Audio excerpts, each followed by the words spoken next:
Three identical spheres, each of mass 2m, are placed at the corners of a right angle triangle with mutually perpendicular sides equal to 4 meter each. Take point of intersection of these two sides as origin.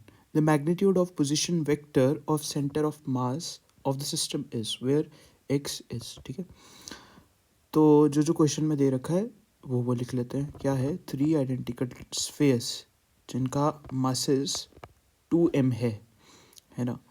किस पे है? एक right angle triangle के vertices पे है. 2m, ये भी 2m. ठीक है, अब राइट एंगल ट्राइंगल बना लेते हैं इनको कनेक्ट करके.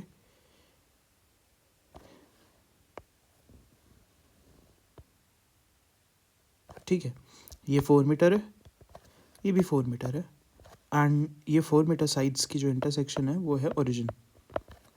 ठीक है, तो ये क्या हो गया? 4,0 एंड ये हो जाएगा 0,4.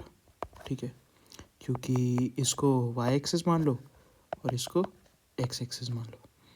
ठीक है, अब क्या करना है कि अगर ये 4 मीटर है तो ये भी 4 मीटर होगा, ये 4√2 मीटर होगा, सॉरी, है ना. कैसे? पाइथागोरस से, क्योंकि ये परपेंडिकुलर, ये बेस, और हाइपोटेन्यूस का square equals to perpendicular square plus base का स्क्वायर, है ना.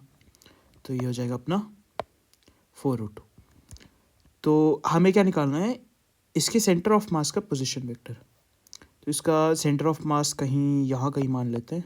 ठीक है, इसका पोजीशन वेक्टर निकालना है. कैसे निकलेगा? तो सिंपल हम फॉर्मूला लगा देंगे अब. कौन से वाला? XCOM equals to m into x1 plus m into x2 plus so on till जो भी होगा अपॉन टोटल मास. तो टोटल मास कितना हो जाएगा हमारा? 6m. अब इसके लिए लिखते हैं 2m इंटू 0, क्योंकि x कोऑर्डिनेट इसका 0 है, प्लस 0 इंटू 2m क्योंकि एक ओरिजिन पे है, प्लस 4 इंटू 2m, राइट. तो ये हो जाएगा 8 ऊपर और 6 नीचे, तो 4/3. यह हो गया x कोऑर्डिनेट इसका, सेंटर ऑफ मास का, और y कोऑर्डिनेट निकाल लेंगे सिमिलरली. ठीक है, तो ऊपर वाले के लिए लिखते हैं 2m इंटू 4, है ना. बाकी दोनों के लिए 0, क्योंकि इसका भी 0 है, इसका भी 0 है, प्लस 0/6m. ये भी सेम आ जाएगा 4/3. अब पोजीशन वेक्टर क्या हो जाएगा COM का? RCOM, पोजीशन वेक्टर मान लो RCOM. ठीक है, तो वो हो जाता है XCOM का आई कैप प्लस YCOM का J कैप. ठीक है, तो बेसिकली 4/3 आई कैप प्लस 4/3 J कैप. अब इसका मैग्नीट्यूड कर लेते हैं. तो R का मैग्नीट्यूड क्या हो जाएगा? 4/3 का होल स्क्वायर प्लस 4/3 का होल स्क्वायर का होल रूट.